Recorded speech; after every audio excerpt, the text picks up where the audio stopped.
Here's how to create a perpendicular bisector of segment QR. The first thing we need to do is open up our options. Since a perpendicular bisector must be both perpendicular and a bisector, we know it needs to pass through the midpoint. So we're going to open up and select midpoint, and we will select the segment we want to find the midpoint of. If we click here, it'll automatically place this new point at the exact middle of segment QR. Next, we need to make a line perpendicular to segment QR. There's no perpendicular listed here, so we go to More Tools, scroll down, and select Perpendicular Line.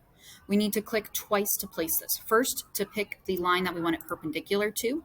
We can see this gray example of where we can place the perpendicular line. And the second point to say where we want the line to intersect.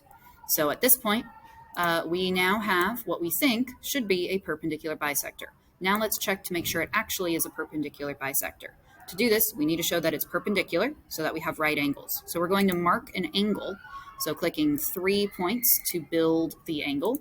And sure enough, we can see that this is a right angle. You could do this for all angles, but if you know one of them is 90 degrees, you know the other 3 angles also have to be 90 degrees as well. Lastly, we need to show that segment Q to the midpoint and midpoint to R have the same lengths. That way we know that they are congruent to each other. So we're going to click on the segment, and then we're going to select the endpoints of that segment.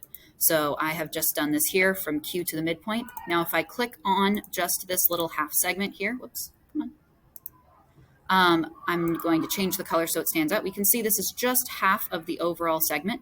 We're going to turn on the label. This will automatically show us the length of that segment. And if you repeat this process for the other side, sure enough, you will notice that both segments have the same lengths. And this is the case no matter how you adjust this, making this